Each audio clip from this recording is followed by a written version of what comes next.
Hello, welcome to the first ever audio only Andy show being recorded live, well, live for us, but in my kitchen. You will be hearing thumping and bumping from the butthole of my cat, Crow.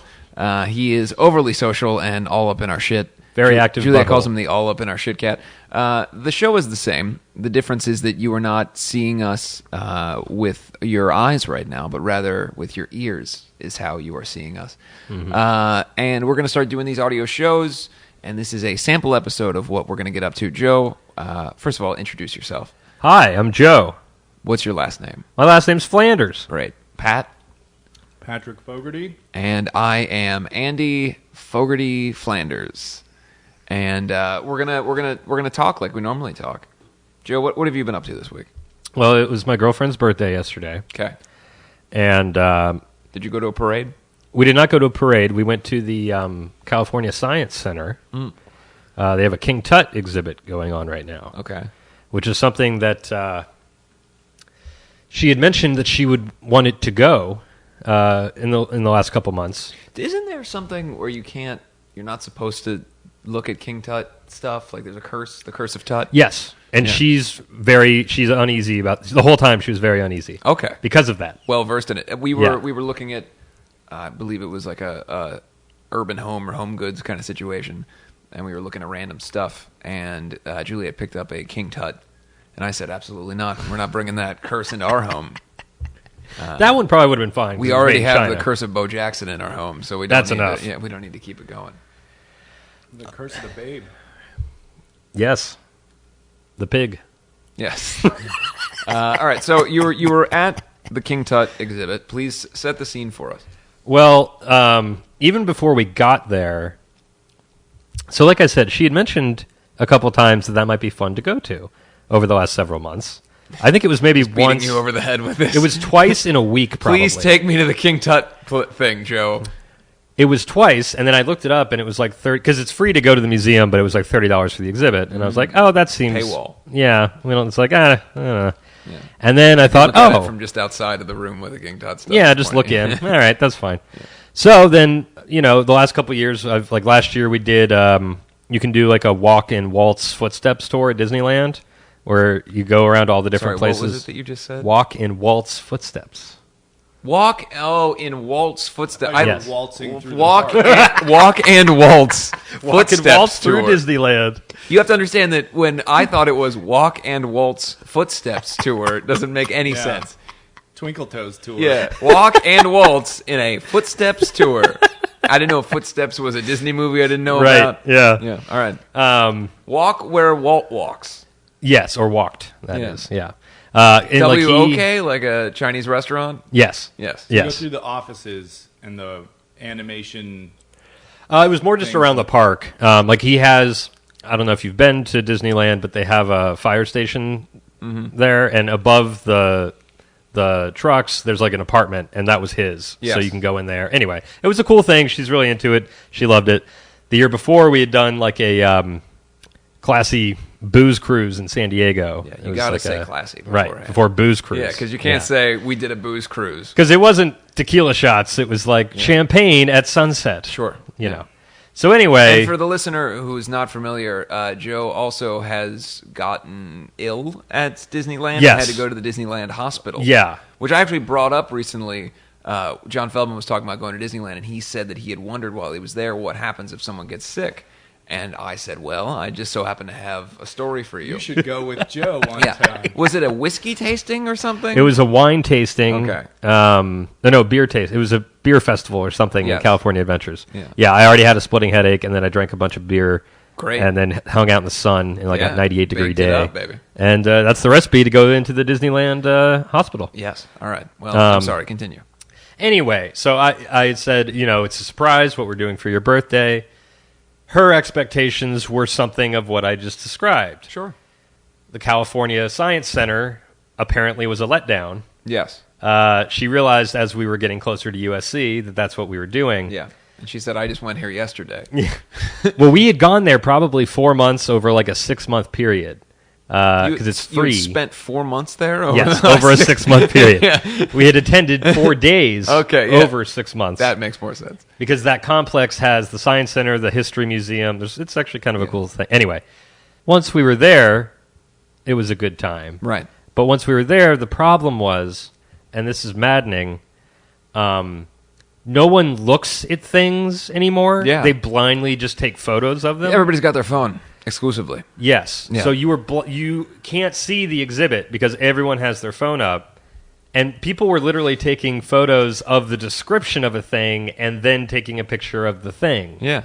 And never looking at it. Yeah. And I can't imagine there's going to be a day where they're going to sit there and go through each one. No, and I hate to get into the get off my lawn section of this podcast so early, but I will say I agree with you that I don't understand the only taking photos of things rather than looking at them, because I've never really gone back and looked at any of those photos. No.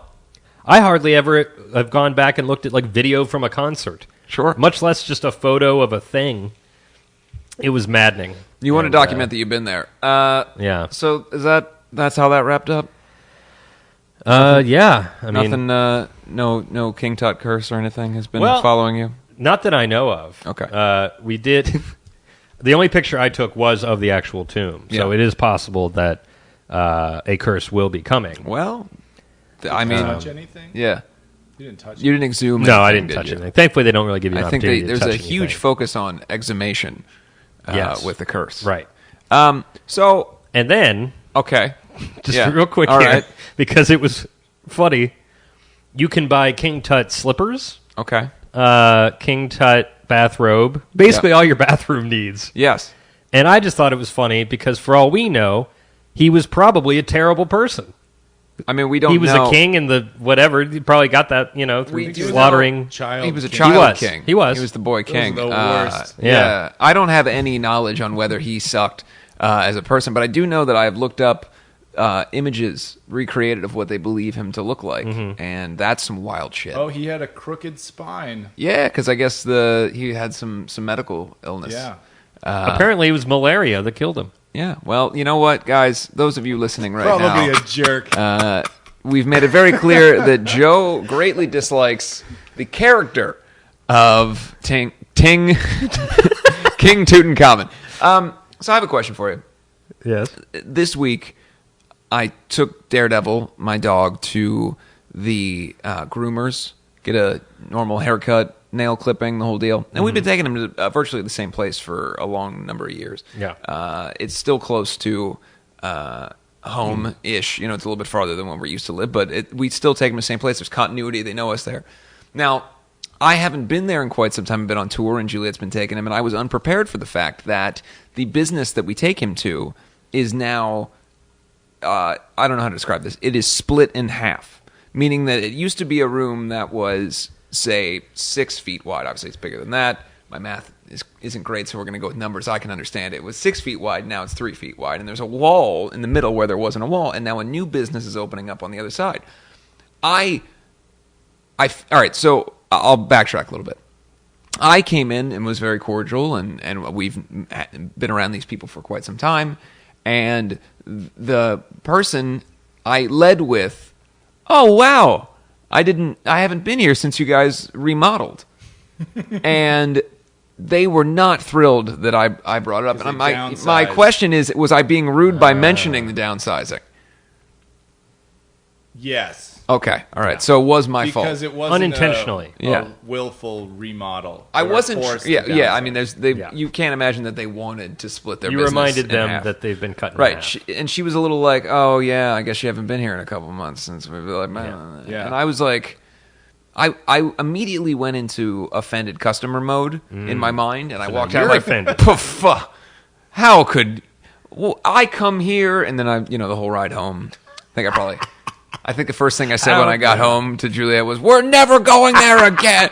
Yeah, kick them while they're down. Yeah. And the thing is, she didn't say or do anything particularly rude to me, Right. but just the reaction that she wasn't happy that I noticed the remodeling made me angry. Yeah. She was probably more upset at the reminder than Sure. you asking about it. Yeah. Yeah. See, I feel like I'm in the wrong here. I don't think she thought you meant it as, like, congratulations on the hard times. Yeah, that's what she. I was not saying that. I was just simply mentioning that the room was much smaller than stating a before, fact. and I was taken aback by it, and I felt I needed to say something about Yeah. it. Did they have to downsize? Do they only work with blind dogs? No, it's a whole deal. Okay, because that would be a very yeah. specific market. I mean, they might have to downsize at that point because I don't know. It'd just be you guys, and maybe Just like us and a couple yeah. other people in the neighborhood. No, you know what? I find interesting. For those of you who don't know, I have a blind dog. He was born blind, no ocular nerve function at all. And he doesn't know any other way. He's very happy. He's learned how to walk around. He runs around. He's got his own little idiosyncrasies and runs in circles and everything else. But he's a happy dog. You guys can attest to that. I can. But And I will. I find that every time I say that I have a blind dog to anyone, they also have a blind dog. But their blind dog is 190 years old, and it's a tragic tale. It has gone. And then I blind. feel bad because they want to relate on the level of my dog is so sad and blah, blah, blah. like, And I have I a have to blind say, puppy. well, my dog is about, almost 2 years old and has just always been blind and doesn't know anything. And I feel bad. So sometimes, and maybe this goes into a greater problem, I will just lie. And say things like, well, yeah, he's real sad sometimes, which I feel bad saying because I know he's not. But just I want to these. I met somebody recently in a meeting and we were it's a business relationship. So I'm talking to this person and they go, oh my God, you have a dog? And I say, yeah, me and my wife have this blind dog. And they say they have a blind dog, and then they go through this whole story about the dog losing its eyesight, and they wanted to get like false eyes for the dog and the whole thing. And I didn't prosthetic eyes. Yeah, because there was like an infection in the eye. So like this is a much more severe thing than my happy puppy who just everything's dark for him. But there is a sadness to my dog. Obviously, he can't see that as a bummer. But again, he doesn't know any better, and he doesn't speak English, so we can't tell him about the fact that he's blind. And so I found myself saying, "Oh yeah." My guy, sometimes he just slinks around and whatever. And then I felt terrible. And old blind dogs don't run around in circles. No. They just sit in a corner. So I guess what I'm trying to say is that when it comes to my blind dog, I apparently often put my foot in my mouth publicly. So I'd like to, anyone that I speak to in the future, I'd like to apologize to if I say anything about my dog. Let them bring it up. Yeah. In fact, don't come up to me and ask me, hey, what's going on with your blind dog? Blind. We do get, Still blind. I do. I'm very fortunate. When I'm on tour, people bring gifts for Daredevil and stuff. Oh, that's sweet. We once got a big rubber ball that I thought he would enjoy, and he was absolutely terrified of. And so, It was bigger than him. it's a learning process. Right. Yeah. The ball was significantly bigger. He is not a large dog. No. So It must be horrifying to try to figure out what that is if you can't see it. Just a big thing. yeah, I can see now, looking you. back on it logically, why there might be a problem. Sure. So what about you, Pat? How did your week go? Well, we took Candace's family from Holland to Las Vegas, and we've been taking them all kinds of places. We took them to Universal and just all over town, went to the beach, did a whole bunch of stuff, and then this last weekend we were going to take them to Las Vegas. And it gets kind of expensive traveling around with 6 people. Sure. You have to rent a van. You can't. Everything's times 6 basically every time you do anything. And this is her family that's visiting from Holland. From Holland, yeah. They it's her cousin and her cousin's husband and their 2 teenage kids. Yeah. And they're all really cool. Candace found a deal. There's a bus. It's like $8 to get to Las Vegas. Yeah. And we said, that sounds like a good idea to save some money. To get Sure. 6 of us out there because we don't need a car once we're there. Yeah. I'm sure you And, earn it. You earn that $8. Yeah. And I was skeptical at first because I'm like, $8 to Vegas, that's insane. Like if you wanted any kind of a bus ticket's like $80 to Vegas. Yeah. So the day before we left, we drove by where the bus picks you up. And it's out in a parking lot next to Union Station. And the parking lot happens to be where all the bail bonds companies are because the lockup is right there. Yeah. So my thought was like, oh, yeah, this is like the prison bus to get people the F out of town or whatever. Yes. And but it was like a nice, clean bus. It looked like a brand new bus. So I was like, all right, fine, we'll do it. So they get dropped off in the morning. We take 2 Ubers to the thing. and we sit there and we wait for the bus. And there's a bus pulls in, a bunch of people get off, and there's like 40 people that are all looking like they're on vacation trying to get on this bus. Yeah. And the bus driver just gets on the bus, backs out, and leaves. And everybody was standing there like, what the hell's going on with this bus? Then another bus comes flying around the corner, like, because he was like 20 minutes late, slams on the brakes in the spot, jumps off the bus, kicks like 6 people off, opens up the thing, and people just start getting on the bus. Yeah. Blindly. But some people have assigned seats, some people don't have assigned seats, so it's kind of a mess. The drive, there's no kiosk or a stand or anything. The driver shows up, and then he checks everybody in with his cell phone, taking a picture of like your QR code on your ticket, and he tells everybody where they sit. And the first group that got to him was a group of 9 people from China. Oh God.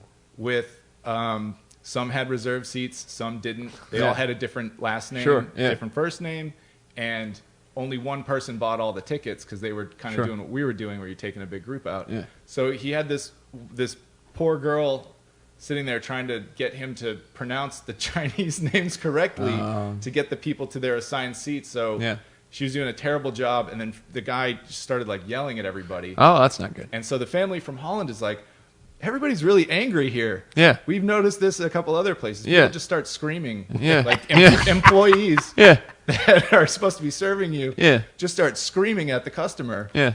And we're like, this is... you go, that's not like that in Holland? Yeah. No, everybody's really nice. You don't ride a prison bus where everybody yells at you? Actually, they don't have enough prisoners for their prisons in Holland, and they take prisoners from neighboring and put them in a countries. bus and they yell at them. Yeah.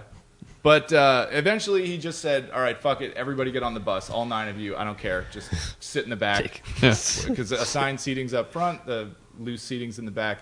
Gets all of them on. And then Candace goes up next. And he's like, how many are in your group? And she's like, 6. And he just like almost lost his shit again. He got really angry.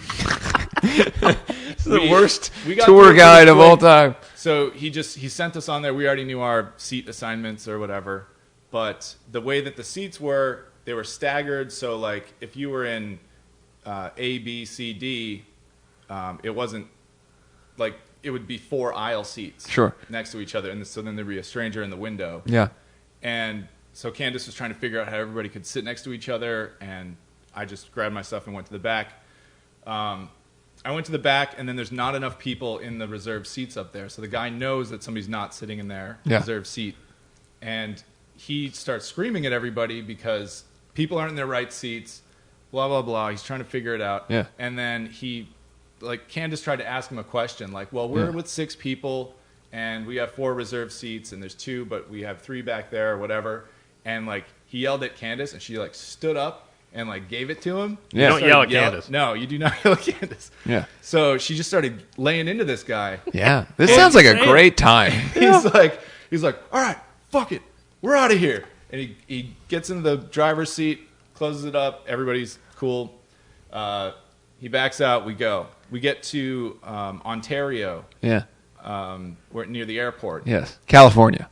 Yeah. And we're up. He makes an announcement. He says, I'm sorry, folks. This is a little unusual, but I need to make a bathroom break for myself. Oh, my God. On the whole way there, he was talking to himself, shouting at the cars in traffic, like, you better not come over in my lane. Yeah. You better stay over there, and like whatever, like like directing the cars in front of him on the highway. Yeah. And our family from Holland, they're just looking at us like we've never seen anything like this. This is insane. Welcome to America. Exactly. Welcome to $8 America. Yeah. So he pulls into a truck stop. Yeah. Where there's plenty of room to park a bus, but he doesn't park it, get out, and go to the bathroom and come back. Yeah. There's also a bathroom on the bus. Yeah. He pulled over to the mechanic shop behind the truck stop, and he got out and he started talking to a mechanic, and they start looking at the tire, and they're talking about it, and he's just like rubbing his forehead, and he doesn't know what to do. And he gets on the bus and he takes his hat off, and he's like, all right, guys, so I need to get a new tire. This one's got a hole in it. Glad you spent the $8 on this. And we're gonna take you guys around to the front, drop you guys off. I'm going to take the bus back here. We're going to wait for a tire to show up. We'll be back on the road in no time. Sure. And somebody asked him for an estimate. Like, Yeah, sure. Yeah. like the most annoying Reasonable. question Yeah. for that guy. Oh yeah. How long will it take to get the tire? Like, he has no idea. Right. Yeah. So he's like, I don't know, an hour and a half. Just relax. There's food. There's like video games. Just hang out in the truck stop. And I've been in that guy's situation a handful of times where I have a group of people that want to know how long it's going to take, and I Yes. don't know. Yes. And when somebody says an hour and a half, that means 3 hours Yeah. easily. And luckily, we were by the airport, and I tried to get the bags off. I opened up the thing. He's like, "Hey, what are you doing? You can't go open up the side of the bus to get your bags out." And I'm like, "Look, man, if you're taking this bus over there and we don't know how long it's going to be, we're not sticking around for the 5 hours or so that we might have to sit here. If we have our stuff, we at least have options." He's like, "All right, help yourself." And so I go crawling around the underside of the bus, handing the bags out to everybody. Yeah. And about 5 minutes later, I called an Uber and went to a rental car place and picked up a rental car, got everybody in the thing, and kept driving. Yes. And then we had fun because we could stop at all the little touristy things and like show them stuff. So it was Yeah. great. Taking the cheap bus is not the way to go. No, No. doesn't sound like it. No. That's terrible. Man. I wanna note to the audience that today we are together here and we're going to watch the first Bengals preseason game Yes. of the 2018 football season. Those of you who know me know I'm a big Bengals fanatic. Joe and Pat and I have watched the games together for several years, and all right. So the plight of being someone whose team is across the country. And given the blackout rules of NFL television, for those of you who don't know, you can't watch, obviously it makes sense, you can't watch a team's game that's in a different state on regular TV because there's a team here that's playing, and that's what takes precedent. So you have to purchase a package called Sunday Ticket through DirecTV. And Exotic programming. Right. So I have to, every year I have to re-up my package. It's a great sentence. Every year I have to. I do that monthly. Right. Yeah. Daily. So I'm. Oh, yeah. And we know that there's always problems with it. There's always some sort of loading error or something. Yes. And so it's never worked. it's a terrible service Yep. that doesn't work more than half the time and is an exorbitant cost. Yes. More than happy to charge you for it. Yes. Also, I can watch these fucking Bengals games. So, I was thinking the other night, I got an email maybe 3 months ago that said that I would be automatically renewed for the 2018 season, and I wouldn't have to do anything. If I wanted to cancel, I would have to let them know that I wanted to cancel, but this was my time frame to do it. I said, great, I'll be automatically renewed. I don't have to do anything. I went away from the email, forgot about it.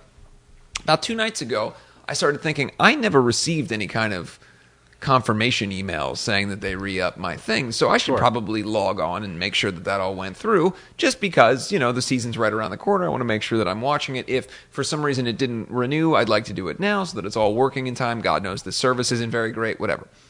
So I'm waiting for the confirmation email to come in. Yes. And they say that once the confirmation email comes in, then I can log on and check and make sure that the service is active. So I'm getting a little impatient, and it's probably about 9 at night. This is a weird time to be doing this, but I'm sitting in my living room in front of the Apple TV trying to log in over and over again, and it's saying that this service is not part of my package that I have purchased, and I'm getting more and more angry, and so I try to call them, but this is a Sunday at 9 p.m. Right, not So Prime. I'm on hold forever, and finally the automated lady says, why don't you use the person on the computer, the virtual assistant or whatever on the website. And I thought, well, I've been on hold for about an hour and now I'm very angry. I might as well. So I start with the live chat on the AI on the DirecTV. service. Right. Always reliable. And it is speaking to me in a language that is indiscernible. It is not necessarily English, but most of the words there are English. But it is clearly not a person that is behind this. And the names are crazy, and they keep passing me off to other robots. So they'll say, what is your name? And I'll say, my name's Andy, blah, blah, blah, blah, blah. And they'll go, great. I'm going to pass you to Amy. Amy enters chat. Hi, what is your name? My name is such and such. Great. I'm going to pass you to Lee. Lee enters chat. And so I'm now getting concerned because there is a part of me that is a full-on crazy conspiracy theorist who constantly believes that I'm under attack from all kinds of online bots and things. So I am now thinking, this isn't really a DirecTV chat. This is some sort of pop-up that has been put on this website and this is a scheme, asking you for information. because here's the thing, at the top it said don't give away any personal information in the chat, and all these people want to know is my address, they want to know my phone number, my billing zip code, all that, and they keep asking me, and then I give them the information and it says Lee leaves the chat, Pedro comes in the chat, whatever, and then they keep asking me, so now I'm 100% convinced that this is a scam. And so I start to give them incorrect information as instead of just closing the window. Right. And so now I'm in a battle with the DirecTV chat that, again, I don't believe is a DirecTV chat, and the 300 different robots that are coming in. And they don't get tired. And they're saying, what's your name? And I go, whatever the hell. And then I put it. And so now we are about 3 people removed from the original correct information, and now I'm on like the 4th iteration of wrong information. Right.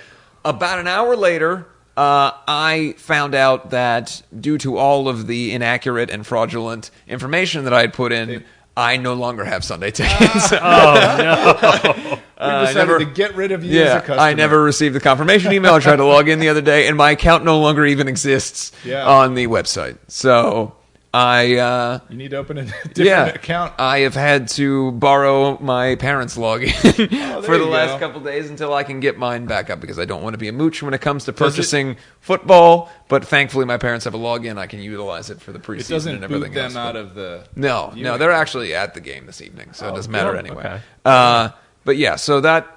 My point is that it was made clear to me that I was not speaking to a robot, but rather...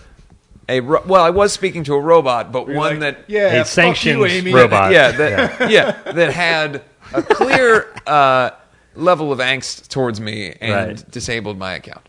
So just wanted to let everybody know, if you are on one of those live chats on a DirecTV or something else, don't lie to them, because they know, and they'll take away the thing you want. Mm-hmm. And it's likely an actual person. It might have been an actual person. It might have been a bunch of actual people. Who knows? Somewhere at a call center somewhere. Yeah. Well, anyway. Passing you from one to the next. Ladies and gentlemen, we hope that you enjoyed this audio presentation of The Andy Show.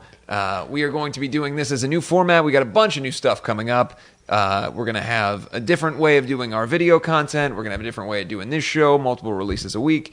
And in the meantime, Joe, what do you have to say for yourself? I have to say that I'm looking forward to the game tonight, and that... Okay, well, I'd like to thank our sponsor, Value City. They don't sponsor us at all, but when I was a kid, it was a cheap version of like a Kohl's kind of thing, and I would get really cheap jerseys there. So they have an arena in Columbus. Oh, okay. Well, it's still going? All right. Well, congratulations, Value City. Maybe I'll speak it into existence. Our sponsor today is Value City, sponsor of a stadium, and hopefully this podcast. Yeah. Talk to you later. Bye.